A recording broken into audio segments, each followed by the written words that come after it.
जय श्री राम दोस्तों, मैं अभिनव शर्मा आपके लिए नई वीडियो लेके आ चुका हूँ। आज की वीडियो का हमारा टॉपिक है पास्ट टेंस। हमने पिछली वीडियोस में प्रेजेंट टेंस को कंप्लीट कर लिया था। आज हम पास्ट टेंस को देखेंगे। पास्ट टेंस में हम कौन कौन से टेंस को देखेंगे? Past indefinite, past continuous, past perfect और पास्ट परफेक्ट कॉन्टिन्यूअस। तो चलिए वीडियो को स्टार्ट करते हैं।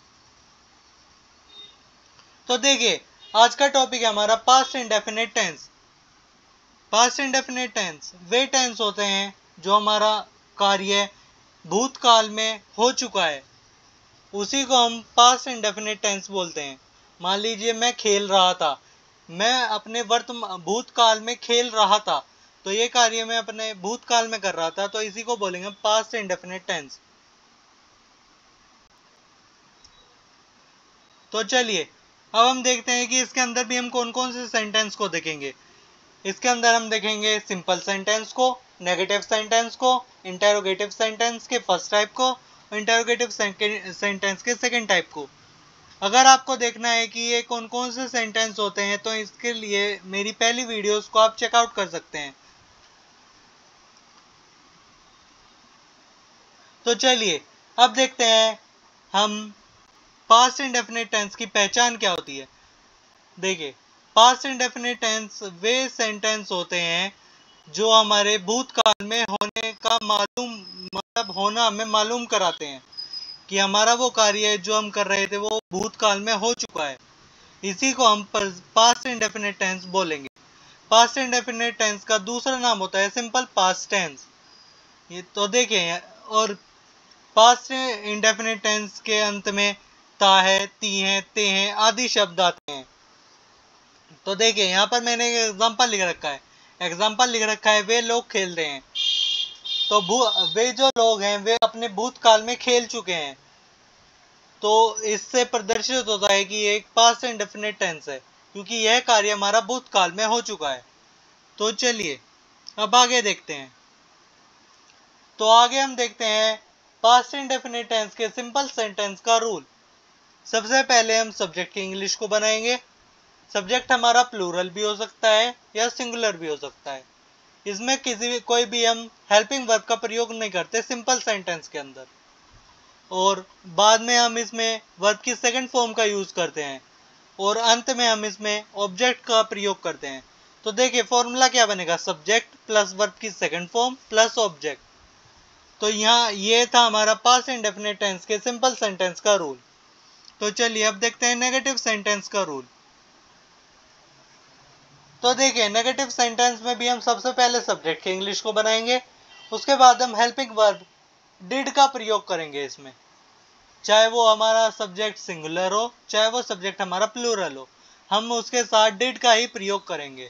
और बाद में हम लगाएंगे नोट, क्योंकि इस सेंटेंस में हमारा नहीं आ जाएगा, तो हम डिड के बाद प्रयोग करेंगे नोट का। और फिर हम वर्ब की फर्स्ट फॉर्म का प्रयोग करेंगे, क्योंकि डिड अपने आप में एक सेकंड फॉर्म है, डू की सेकंड फॉर्म होती है डिड। तो हम इसमें लगाएंगे वर्ब की फर्स्ट फॉर्म को, और लास्ट में हम प्रयोग करेंगे ऑब्जेक्ट का। तो इसके लिए फॉर्मूला बनेगा हमारा subject plus did plus note plus verb की फर्स्ट फॉर्म प्लस ऑब्जेक्ट। तो चलिए अब देखते हैं इंटरोगेटिव सेंटेंस के रूल को। तो देखिए, यहाँ पर मैंने क्या से शुरू होने वाले सेंटेंस का भी रूल लिख रखा है, और उन सेंटेंस का भी रूल लिख रखा है जो क्वेश्चन वर्ड से शुरू हो रहे हैं।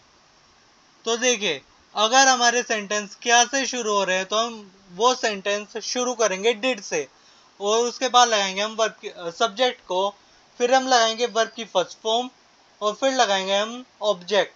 अगर उसमें नहीं आ रहा है तो हम सब्जेक्ट के बाद नोट का प्रयोग करेंगे। और अगर वो सेंटेंस हमारा क्वेश्चन वर्ड यानी सेकंड टाइप का है, तो हम उसमें सबसे पहले क्वेश्चन वर्ड के इंग्लिश को लगाएंगे, फिर दोबारा से वही डिड का प्रयोग करेंगे, फिर फिर सब्जेक्ट का प्रयोग करेंगे। अगर नहीं है सेंटेंस में तो नोट लगाएंगे, फिर हम वर्ब की फर्स्ट फॉर्म का प्रयोग करेंगे, फिर हम ऑब्जेक्ट का प्रयोग करेंगे, और सबसे लास्ट में हम क्वेश्चन मार्क का प्रयोग करेंगे। और क्या वाले सेंटेंस में भी हम सबसे लास्ट में क्वेश्चन मार्क का ही प्रयोग करेंगे। तो चलिए अब देखते हैं हम थोड़ी सी ट्रांसलेशन को। तो देखिए, मैंने यहाँ पर कुछ ट्रांसलेशन बना रखी है। हमारे पास सबसे पहला सेंटेंस है, वे लोग खेलते हैं, क्योंकि वे इसमें ना तो नहीं का प्रयोग हो रहा और ना ही ये सेंटेंस हमारा क्या से शुरू हो रहा, तो ये एक सिंपल सेंटेंस है। तो सिंपल सेंटेंस की इंग्लिश बनाने के लिए हम सबसे पहले देखते हैं सब्जेक्ट। सब्जेक्ट है इसमें वे की इंग्लिश होती है दोज, वे लोग, दोज पीपल। और खेलने की इंग्लिश होती है प्ले, और प्ले की सेकंड फॉर्म होती है प्लेड, तो वो लगा देंगे तो सेंटेंस बन जाएगा हमारा दोज पीपल प्लेड। अब देखते हैं अगला सेंटेंस। अगला सेंटेंस है हमारे पास, तुमने एक पत्र लिखा है, तुमने एक पत्र लिखा। तो इसमें सेंटेंस सब्जेक्ट है हमारा तुमने की इंग्लिश होती है यू, और उसके बाद हम लिखने की इंग्लिश लगाएंगे। लिखने की इंग्लिश होती है राइट, और राइट की सेकंड फॉर्म होती है रोट, तो ये हो जाएगा यू रोट। और इसमें ऑब्जेक्ट है हमारा एक पत्र की इंग्लिश होती है ए लेटर, तो इस सेंटेंस की इंग्लिश बन जाएगी हमारी यू रोट अ लेटर। तो चलिए अब आगे की ट्रांसलेशन देखते हैं। तो चलिए अब देखते हैं तीसरा सेंटेंस। तीसरा सेंटेंस है हमारा, वे लोग नहीं खेलते हैं, क्योंकि इस सेंटेंस में हमारा नहीं का प्रयोग हो गया है, तो एक नेगेटिव सेंटेंस है। तो चलिए इसको देखते हैं कैसे बनाते हैं। इसका सब्जेक्ट है हमारा वे लोग की इंग्लिश होती है दोज पीपल होता है हमारा एक प्लूरल सब्जेक्ट। तो मैंने आपको बताया था कि इसमें सिंगुलर सब्जेक्ट हो चाहे प्लूरल सब्जेक्ट हो, हेल्पिंग वर्ब डिड का ही प्रयोग करेंगे। तो दोज पीपल के बाद लगाएंगे हम डिड, और डिड के बाद हम यूज करेंगे नोट का। और खेलने की इंग्लिश होती है प्ले, और प्ले की सेकंड फॉर्म और थर्ड फॉर्म भी प्ले ही होती है।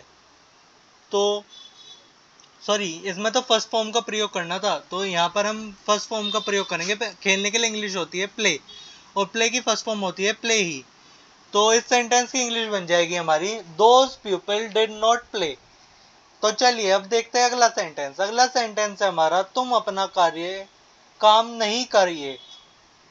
तो इस सेंटेंस में हमारा सब्जेक्ट है तुम की इंग्लिश होती है यू, और यू के साथ हम प्रयोग करेंगे डिड का, और उसके बाद हम लगाएंगे नोट। तो यहाँ तक का सेंटेंस बन गया हमारा यू डिड नॉट। फिर हम देखते हैं कार्य करने की इंग्लिश होती है डू, तो हम फर्स्ट फॉर्म भी लगाएंगे, तो लगा देंगे डू। यहाँ तक का सेंटेंस बन गया हमारा यू डिड नॉट डू।